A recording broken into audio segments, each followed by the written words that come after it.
Pitcairn Island did not preserve the story of the mutiny in monuments or records. What remained was a community shaped by consequences rather than intention. The island continued to exist beyond the events that brought people to its shore, unchanged in form but altered in meaning. Over time, Pitcairn became known not as a hiding place, but as a settlement. Its population descended from a narrow set of origins, bound by isolation and continuity. The circumstances of its founding faded into background knowledge, recalled when asked but not central to daily life. Historically, the survival of the Pitcairn community illustrates the limits of escape. Isolation removed immediate danger, but it did not remove human complexity. Conflict, adaptation, and endurance followed, constrained by geography and time. The island remains remote. Ships still approach carefully. Life there continues at a measured pace. The events that led to its settlement belong to the past, but their effects persist quietly, embedded in place rather than memory. By the early years of the 19th century, the settlement on Pitcairn Island had been reduced to a small number of people. The period of internal violence had ended not through resolution, but through exhaustion and loss. Those who remained were fewer, older, and more cautious. The population now consisted largely of women and children, with only one adult male survivor from the original group. Life on the island entered a quieter phase. Daily routines continued, but at a slower pace. Agriculture remained central. Crops were tended carefully, and surplus was avoided. Alcohol production declined and then stopped. The risks it had introduced were understood through experience rather than policy. The surviving adult assumed a role defined by necessity rather than authority. Order was maintained through routine and repetition. Instruction became important. Skills were passed deliberately to the next generation. Children grew into work early, learning cultivation, repair, and navigation of the island's terrain. Contact with the outside world remained absent for years. The settlement existed without confirmation that it was known or remembered. This absence shaped expectations. Survival was no longer framed as temporary endurance but as a permanent condition. In 1808, a passing American sealing ship approached the island. Its crew encountered a community that appeared stable but isolated. The visitors recorded what they observed and learned fragments of the settlement's history. This was the first external confirmation that the mutineers' descendants were alive. The encounter did not immediately alter life on Pitcairn. Ships remained rare. Supplies were not exchanged in significant quantities. The island continued to function as it had before contact, self-contained and limited. What changed was awareness. The settlement was no longer entirely unseen. Its existence entered written record. The people of Pitcairn were no longer only survivors of an event, but residents of a place. This phase did not bring resolution in the dramatic sense. There was no return, no reckoning, no reintegration into the world left behind. There was only continuation, shaped by what had already occurred and constrained by geography. As years passed, the routines that had sustained the settlement began to fray. The pressures of isolation accumulated quietly. Resources were finite. Space was limited. Personal conflicts, once contained by shared labor, became harder to manage as immediate survival demands eased slightly and attention turned inward. Alcohol production increased. What had begun as an occasional diversion became habitual for some. Intoxication altered behavior and judgment. Arguments escalated more quickly. Resentments that had no outlet beyond the island intensified. There was no formal system to resolve disputes. Authority remained informal and situational, insufficient under strain. Violence emerged unevenly and without clear warning. Historical records describe a series of killings over several years, often linked to disputes over labor, relationships, and power. The deaths reduced the group incrementally. Each loss narrowed the social structure and increased the burden on those who remained. The community contracted not by migration, but by attrition. Illness compounded instability.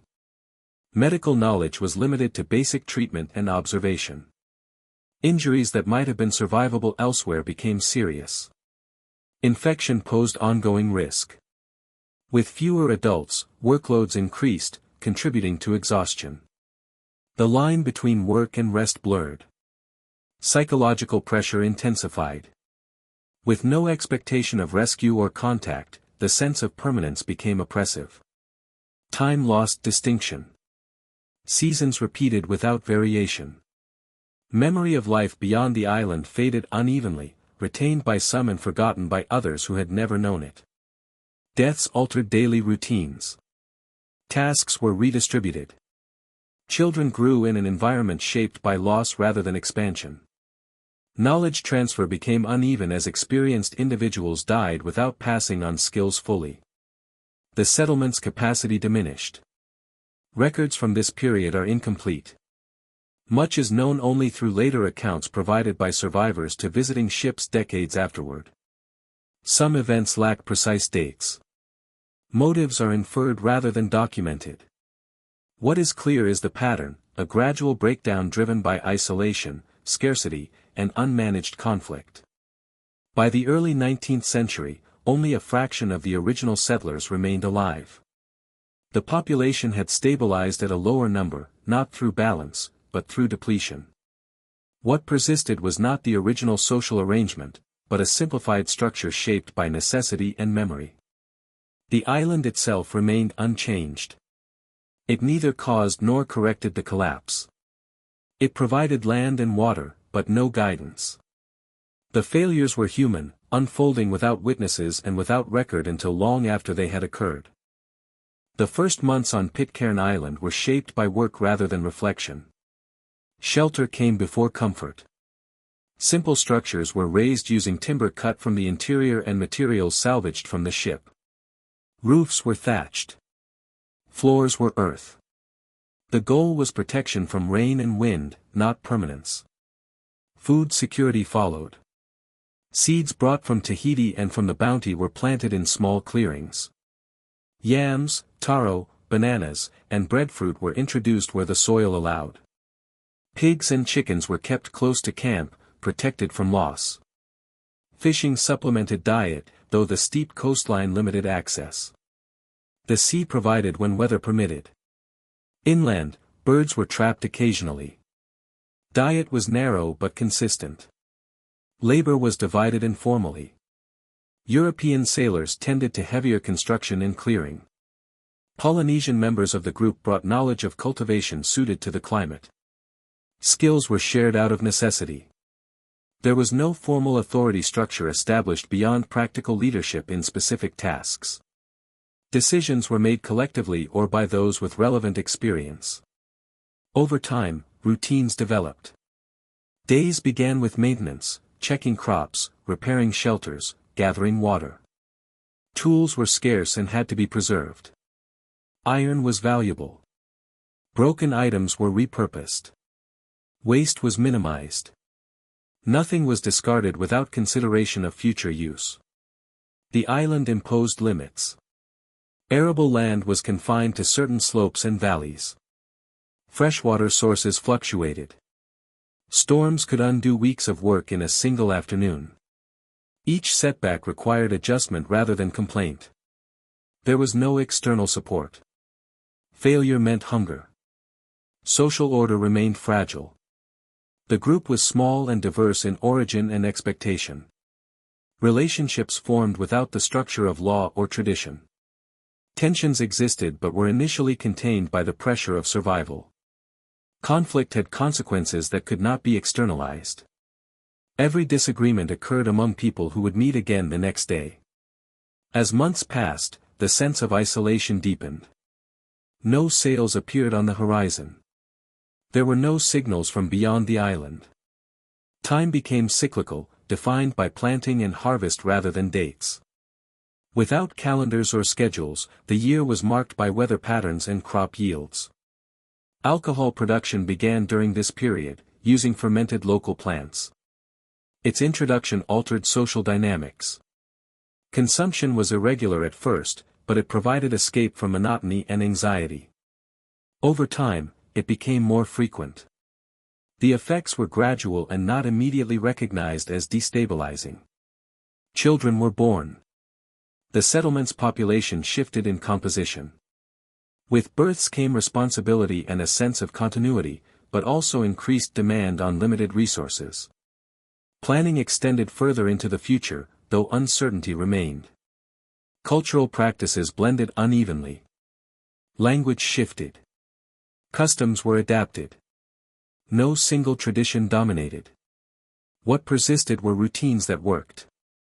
The settlement was not organized around ideals but around survival. Despite effort, the environment remained dominant. Pitcairn did not yield easily. It required constant attention and adjustment. The settlers responded with persistence rather than innovation. They worked within constraints rather than attempting to overcome them. For a time, this was sufficient. The group remained intact. Crops grew. Shelter held. The island sustained life at a basic level. But stability was provisional. It depended on cooperation and restraint, both of which would later erode. Pitcairn Island came into view in January 1790. The approach was cautious. Charts placed the island incorrectly, and the crew relied on observation rather than instruments to confirm its identity. From the deck, the land appeared steep and enclosed, with no obvious harbor and limited access from the sea. After weeks of open water, the sight of land was decisive. Landing was difficult. Heavy surf limited where boats could be brought ashore. Supplies were ferried in stages, timed between waves. Livestock was lowered carefully. Tools, seeds, and personal possessions followed. The work was slow and exposed, conducted without certainty that weather would allow repeated attempts. Once ashore, the group moved inland. The island's interior offered cover and space to establish shelter. The presence of fresh water was confirmed. Trees suitable for building were identified. The land, though steep, could support cultivation. These assessments were practical. There was no formal survey. What mattered was immediate viability. Within days, a decision was made regarding the ship. The Bounty represented mobility and risk in equal measure. If discovered, it would signal their presence. If seized, it would provide evidence of mutiny. Retaining it also meant the possibility of departure, a prospect that threatened cohesion and secrecy. The ship was stripped of anything usable. Iron fittings were removed. Sails and rope were taken ashore. What could be repurposed was carried inland. When this process was complete, the vessel was moved to a sheltered inlet. The burning was deliberate. Fire was set and watched. The ship caught slowly. Smoke rose above the island and then dispersed. By the time the hull collapsed, the means of departure was gone. There was no longer a route back to Tahiti or beyond. This act marked a transition. The group was no longer temporary occupants. The island was not a waypoint. It was a boundary. Survival would now depend on what had already been carried ashore and what could be produced locally. The destruction of the ship reduced immediate danger from discovery, but it also removed choice.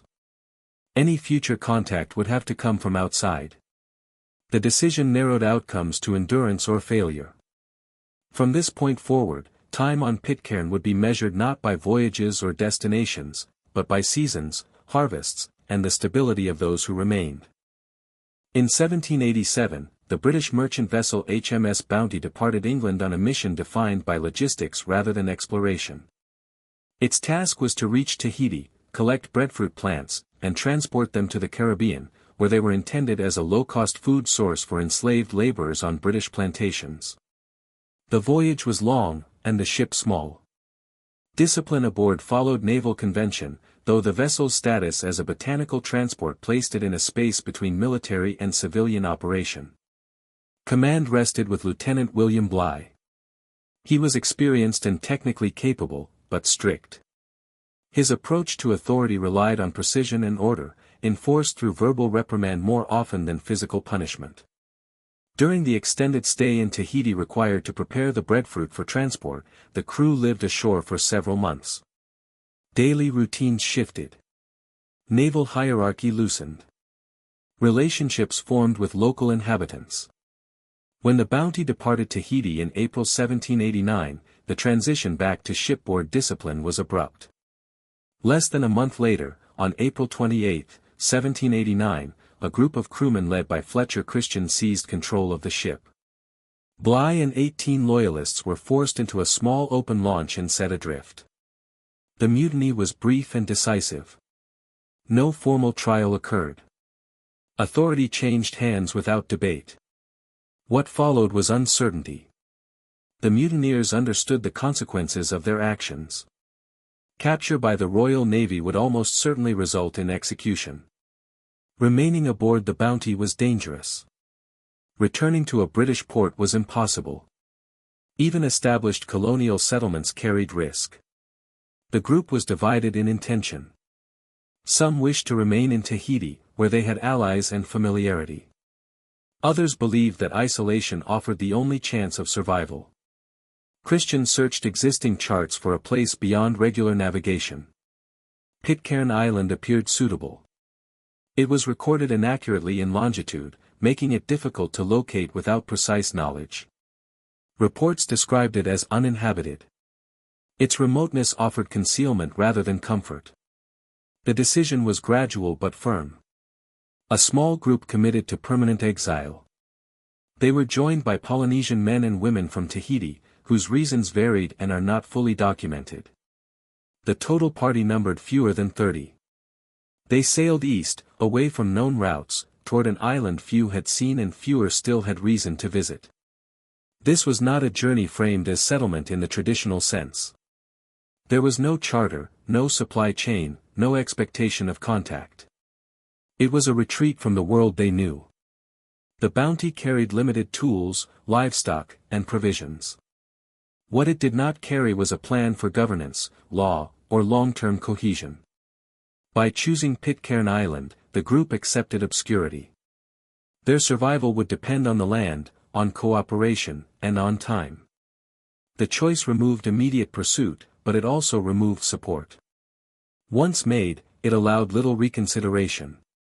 The ship continued east, carrying with it a small community defined by necessity rather than agreement, toward a place where disappearance was possible. Pitcairn Island sits alone in the southern Pacific Ocean, a small volcanic outcrop surrounded by thousands of miles of open water.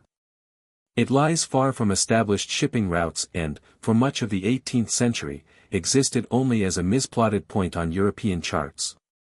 Its position was uncertain, its coastline rarely approached, and its interior unseen by outsiders. The island rises steeply from the sea. Sheer cliffs ring much of its perimeter, broken only by a few narrow landing points where waves permit brief access. Above the cliffs, the land slopes upward into dense vegetation. Soil is thin but fertile in places, shaped by rainfall and time. Freshwater is present, but not abundant, dependent on seasonal patterns and limited streams. The climate is generally mild, tempered by ocean winds. Storms pass through without warning, and long periods of stillness follow. There are no natural harbors. Ships must approach cautiously, if at all. Once ashore, movement is slow. Paths are not obvious. The island does not offer easy passage from one place to another. For centuries before European contact, Pitcairn was uninhabited. Earlier Polynesian settlers had vanished long before, leaving only faint archaeological traces. By the late 1700s, the island was effectively empty, no permanent human presence, no structures, no cultivated land. Silence dominated its interior. From the sea, Pitcairn appears unwelcoming. From above, it offers concealment. Its isolation is complete. To reach it intentionally requires commitment and accuracy. To remain there requires acceptance of distance, from trade, from communication, from assistance. At the time this story begins, Pitcairn Island is not yet a refuge or a prison. It is simply land. Remote, quiet, and unobserved.